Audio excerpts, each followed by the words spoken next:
balik di 811 Show dan sekarang kami hadirkan yaitu sebuah wawancara yang telah kami rekam sebelumnya khususnya untuk memperingati Hari Waisak. Jadi selamat Hari Waisak bagi Anda yang merayakannya.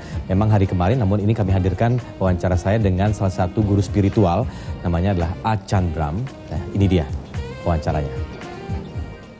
Kalau bersama khususnya di hari ini, saya akan berbincang dengan salah satu tokoh yang sangat terkenal sekali.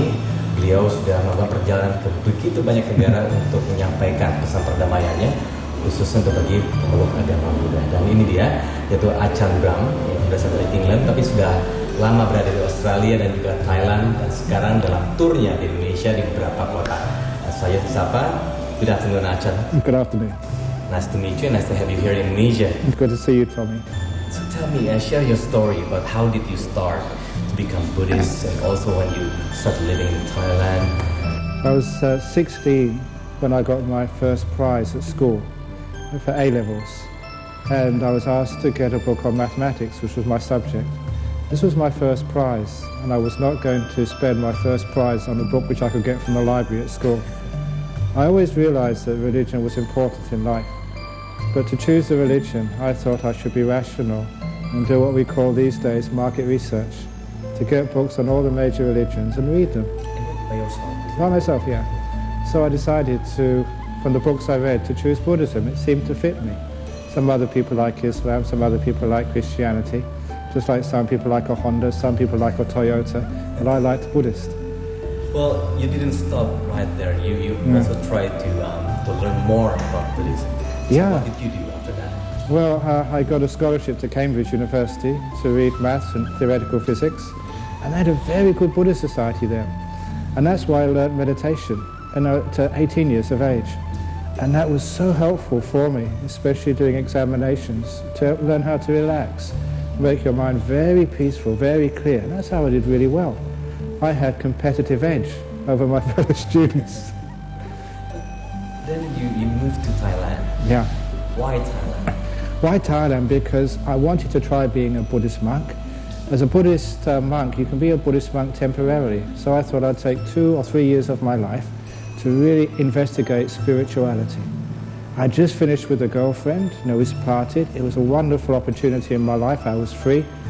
So I decided to try being a Buddhist monk for 2 years, thinking that was all I would spend as a monk. But as soon as I became a monk, it was one of those wonderful experiences where you realize that's what you always wanted to do in life. And what are they? The experiences of learning how to train your mind to be peaceful, to train your body and speech so you are a very virtuous and good person. Much is expected of a Buddhist monk. And afterwards, you had the opportunity to help other people be happy. Is it hard? Was it hard for you to get all those? Yeah, it was hard, but I was very inspired. But I remember even as a student at Cambridge, when I was looking at what I wanted to do in life, I decided that whatever I did in life had to be personally fulfilling to give me happiness. But I couldn't stop there. It had to be helping other people and giving them happiness.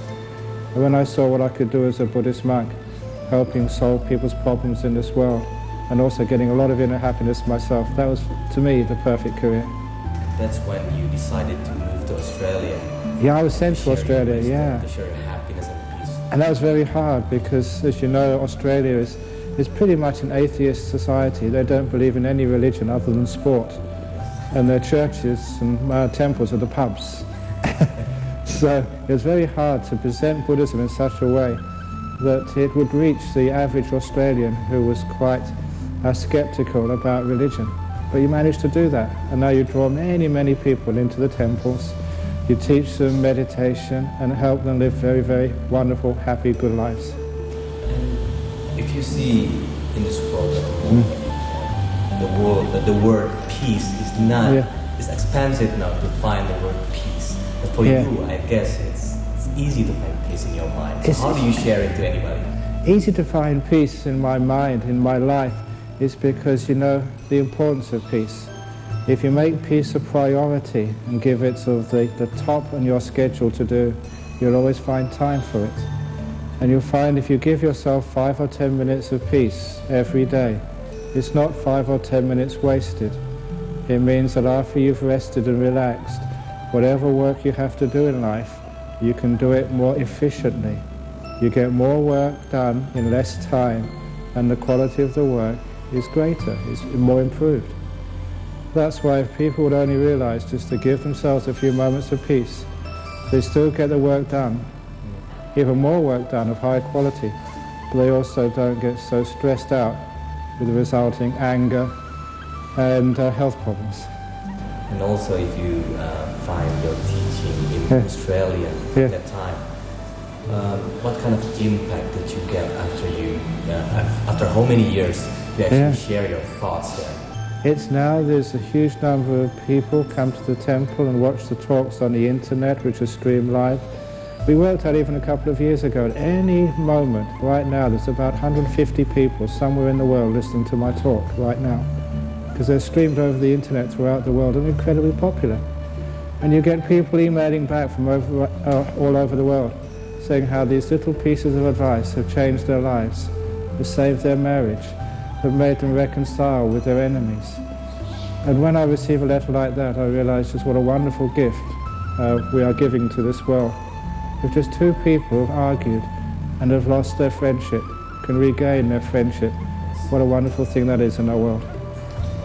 Okay, we have to take a break now. Yeah. We'll continue about the Buddhism in Indonesia and share your thoughts about it. And after this, setelah ini kami akan kembali dengan perbincangan Ajahn Brahm sesaat.